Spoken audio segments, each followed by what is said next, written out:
आताची सर्वात मोठी ब्रेकिंग न्यूज समोर आली आहे। हरियाणामध्ये निवडणूक संपली, आज त्याचा रिझल्ट आला आणि रिझल्ट तर तुम्ही बघणार तर बीजेपीला 49 सीट भेटले आणि काँग्रेसला 36 सीट इथं मिळून गेले। तर बीजेपी तिसऱ्यांदा हरियाणामध्ये सरकार बनवते। तर इथं बघू शकता NLDला 2 सीट तर ऑदरला 3 सीट इथं भेटली आहे। सर्वात मोठी ब्रेकिंग न्यूज। आणि दुसरीकडे जम्मू आणि काश्मीरमध्ये टोटल 90 सीट होती। 90 पैकी 29 बीजेपीला भेटले, 49 काँग्रेसला भेटले आणि PDPला 3 आणि ऑदरला 9 भेटले।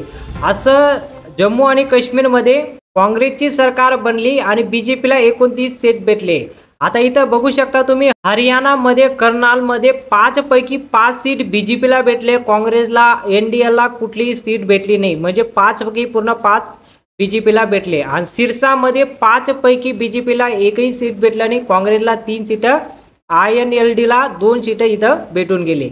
गुरुग्राममध्ये 4 पैकी 4 सीट बीजेपीला इथं भेटून गेले। हरियाणाची सर्वात मोठी ब्रेकिंग न्यूज, गुरुग्राममध्ये 4 पैकी 4 सीट बीजेपीला भेटले। कुरुक्षेत्रला 4 पैकी बीजेपीला 1, काँग्रेसला 3, INLDला 0 आणि ऑदर 0 भेटले। कुरुक्षेत्रमध्ये 4 पैकी 4, अंबालीला 4 पैकी बीजेपीला 1 तर काँग्रेसला 3 सीट इथं भेटून गेले। तर अंबालीला पण एकच सीट बीजेपीला भेटलं, काँग्रेसला 3 भेटले।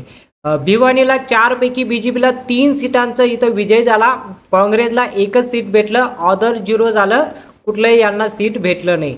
रोहतकला 4 पैकी बीजेपीला एकही सीट भेटलं नाही, 4 पैकी 4 सीट काँग्रेसला भेटले, त्यापैकी रोहतलमध्ये 4 पैकी 4 सीट काँग्रेसला भेटले। हिसारमध्ये 7 पैकी 4 सीटे बीजेपीला भेटले, 2 काँग्रेसला भेटले आणि ऑदरला 1 सीट इथं दिलं।